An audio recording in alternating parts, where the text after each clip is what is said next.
नमस्कार, स्वागत है आपका द न्यूज पर। मैं हूं आपके साथ शिप्रा सैनी। गैंगस्टर अतीक अहमद और उसके भाई अशरफ अहमद की हत्या की गूंज अब जेएनयू तक पहुंच चुकी है।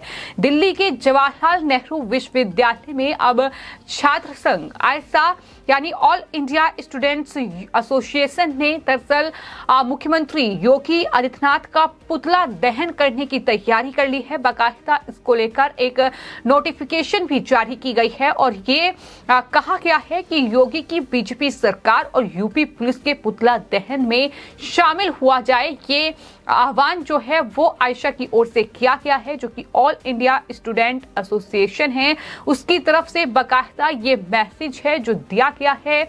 योगी राज में यूपी में कानून व्यवस्था के पूरी तरह चरमरा जाने के खिलाफ खड़े हैं हम, ये भी इस मैसेज में कहा गया है। तो कुल मिलाकर जिस तरीके से उत्तर प्रदेश में ये पूरा घटनाक्रम हुआ है, जिस तरीके से गैंगस्टर माफिया अतीक अहमद और उसके भाई अशरफ अहमद की देर रात गोली मारकर हत्या कर दी गई, उसके बाद कई सवाल खड़े हो रहे हैं।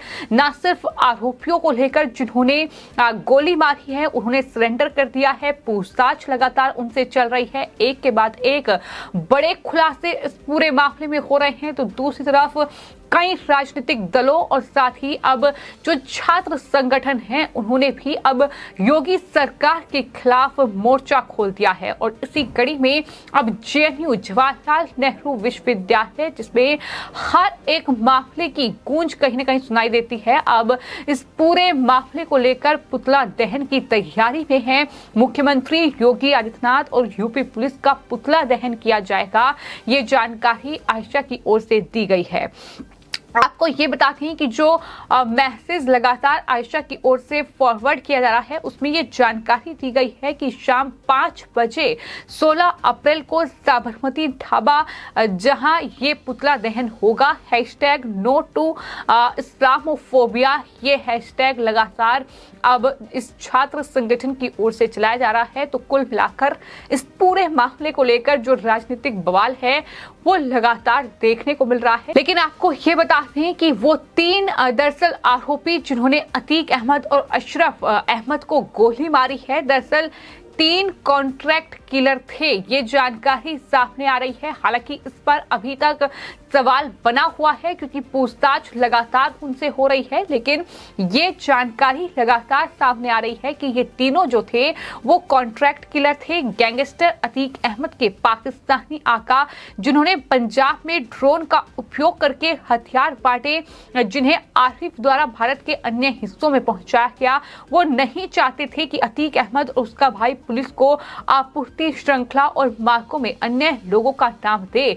यानी अतीक अहमद और अशरफ जो हैं वो पूछताछ में कुछ और राज उगले, क्योंकि उत्तर प्रदेश एसटीएफ को उससे पूछताछ करनी थी, दोनों से पूछताछ होनी थी। वो फिलहाल पुलिस रिमांड में थे और इस दौरान कई बड़े खुलासे जो थे वो अशरफ और अतीक अहमद कर सकते थे, लेकिन उससे पहले ही इन तीनों आरोपियों ने देर रात जो है अतीक अहमद पर गोलियां बरसा दी। उसके भाई अशरफ की भी मौके पर ही मौत हो गई और कहा यह जा रहा है कि तरीके से ये पूरा घटनाक्रम हुआ है, दरअसल तीनों जो थे ये कॉन्ट्रैक्ट किलर थे। यानी कहां से इन्हें पैसा मिला था, कहां से इन्हें कॉन्ट्रैक्ट मिला था अतीक और अशरफ को मारने का, ये तमाम बड़े सवाल हैं जो कहीं ना कहीं इस पूरे घटनाक्रम के बीच खड़े हो रहे हैं। और सुपारी के हत्यारे पिछले 3 दिनों से पत्रकारों के वेश में नजर रखे हुए थे, आखिरकार उन्हें मौका मिल गया और उन्होंने अपने शॉट्स लिए। सरेंडर के दौरान एक शूटर ने भेस बदलने और ध्यान भटकाने के लिए कुछ नारे भी लगाने शुरू कर दिए। तो ये तमाम जानकारी जो है ये सूत्रों के हवाले से सामने आई है और लगातार सवाल यही उठ रहे हैं कि तीनों हत्यारे जिन्होंने अशरफ और अतीक पर ताबड़तोड़ 36 राउंड फायरिंग की और इस वारदात को अंजाम देकर तीनों ही आरोपियों ने खुद को सरेंडर कर दिया। तीनों शूटर प्रयागराज में रेलवे स्टेशन के पास जो होटल है वहां पर ठहरे हुए थे। सूत्रों के मुताबिक पुलिस को 2 होटल से शूटर्स के ठहरने के सबूत भी मिले हैं। पुलिस होटल में भी सर्च अभियान लगातार चलाई जा रही है और आशंका यही जाहिर की जा रही है कि अतीक अशरफ की हत्या करने वाले कॉन्ट्रैक्ट किलर हो सकते हैं, यानी उन्हें किसी ने सुपारी दी हो अशरफ और अतीक को मारने की। ये संभव है। सूत्रों के हवाले से ये फिलहाल जानकारी सामने आ रही है। पुलिस हत्यारों के मास्टरमाइंड को लेकर लगातार जानकारी इकट्ठा कर रही है कि क्या ये तीनों आरोपी जो ये कह रहे हैं कि हमें बड़ा गैंगस्टर बनना था, इसलिए हमने इस पूरे वारदात को अंजाम दिया, हमें अपनी पहचान बनानी थी, इसलिए हमने अतीक और अशरफ को मारा, यानी बयानों में भी मेल नहीं है। लगातार बयान बदले जा रहे हैं, तमाम तरह के बड़े खुलासे सामने आ रहे हैं। इन तमाम जो ये आरोपी हैं जो गिरफ्तार किए गए हैं, इनके परिवार वालों का ये कहना है कि दरअसल परिवार से इनका कोई ताल्लुक नहीं है और कई जो आरोपी हैं कि तीनों इनमें से कुछ जेल भी जा चुके हैं, पहले से ही आपराधिक मामले इन पर दर्ज हैं। पुलिस को अब तक की जांच में ऐसा लग रहा है कि जगह और पैसे किसी दूसरे शख्स ने मुहैया कराए थे। हत्यारे ने वारदात को अंजाम देने से पहले मेडिकल कॉलेज रूट का दौरा किया था, यानी पूरी तरीके से रैकी की गई थी और ये पता लगाया गया था कि अतीक और अशरफ को किस वक्त पुलिस यहां लेकर आएगी। तमाम जानकारी इन आरोपियों के पास थी जिन्होंने ताबड़तोड़ 36 राउंड फायरिंग की और अशरफ और साथ ही अतीक को मौत के घाट उतार दिया। तमाम जो आरोपी हैं तीनों ही, उनके अब जो क्रिमिनल रिकॉर्ड है, आखिर वो कहां से ताल्लुक रखते हैं, क्या उनकी पहचान है, ये तमाम चीजें खंगाली जा रही हैं। पुलिस तीनों हत्यारों के बयान भी लगातार उसकी जांच कर रही है। इलाके की सीसीटीवी फुटेज खंगाले जा रहे हैं। पुलिस और एसटीएफ हत्यारों के बयान के आधार पर कई जिलों में छापेमारी भी कर रही है। जांच टीम ने बांदा, हमीरपुर और कासगंज पुलिस से आरोपियों के बैकग्राउंड और क्रिमिनल रिकॉर्ड की जानकारी मांगी है। यानी इस पूरे मामले में एक के बाद एक चौंकाने वाले खुलासे निकलकर सामने आ रहे हैं। कई लोग ये कह रहे हैं कि दरअसल कुछ बड़े खुलासे अतीक और अशरफ करने वाले थे। इस पूरे मामले में कई और लोग रडार पर आ सकते थे। इससे पहले ही ये जो थे कहीं ना कहीं इनकी हत्या करवाई गई। ये तमाम चीजें, ये तमाम खुलासे लगातार हो रहे हैं और जो लवलेश आरोपी है वो दरअसल पहले भी जेल जा चुका है। ये भी बड़ी जानकारी सामने आई है और परिवार का ये कहना है कि दरअसल जो सनी आरोपी है उसके भाई ने ये कहा है कि कुछ समय पहले ही वो घर छोड़कर चला गया था, हमारा उससे कोई वास्ता ही नहीं है। तमाम इस पूरे मर्डर के बाद, इस पूरे हत्याकांड के बाद अब उत्तर प्रदेश पुलिस की छुट्टियां रद्द कर दी गई हैं, तो वहीं प्रयागराज जो है वो छावनी में तब्दील हो गया है। इंटरनेट सेवाएं बंद कर दी गई है, क्योंकि ये एक बहुत बड़ा मामला है।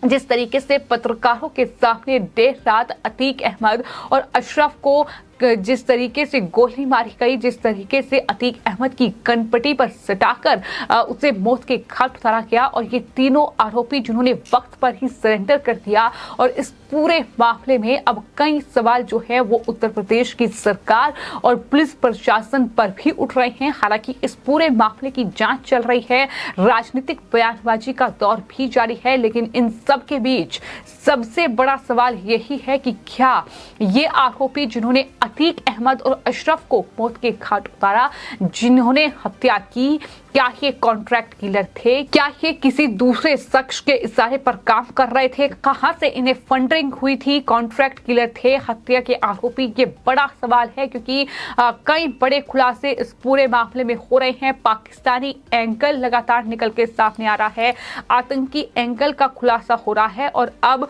ये खबर सामने आई है कि दरअसल जो है वो नहीं चाहते थे कि अतीक अहमद और उसका भाई पुलिस को तमाम मार्गों की जानकारी दे कि आखिर कहां से ये हथियार जो है ये बांटे जा रहे हैं, कहां से इन हथियारों की सप्लाई हो रही है, क्योंकि जिन हथियारों का इस्तेमाल किया गया है वो अत्याधुनिक हथियार हैं जिनका भारत में बैन किया गया है। बावजूद इसके इन हथियारों का इस्तेमाल पूरे मर्डर में किया जा रहा है। तो कुल मिलाकर ये बेहद एक सनसनीखेज वारदात हुई है। अतीक अहमद जो कि एक कुख्यात गैंगस्टर माफिया था और पिछले कई सालों से जो गुजरात की साबरमती जेल में बंद था, इलाहाबाद में पेशी होनी थी चूंकि उमेश पाल का मर्डर हुआ था। इस पूरे मामले में अतीक अहमद आरोपी था और अतीक अहमद उसके परिवार के कई लोगों पर आरोप था। उससे ठीक पहले असद अहमद जो कि अतीक अहमद का बेटा था, उसका एनकाउंटर हुआ था। उसके ठीक बाद कल देर रात अतीक अहमद को जब मेडिकल के लिए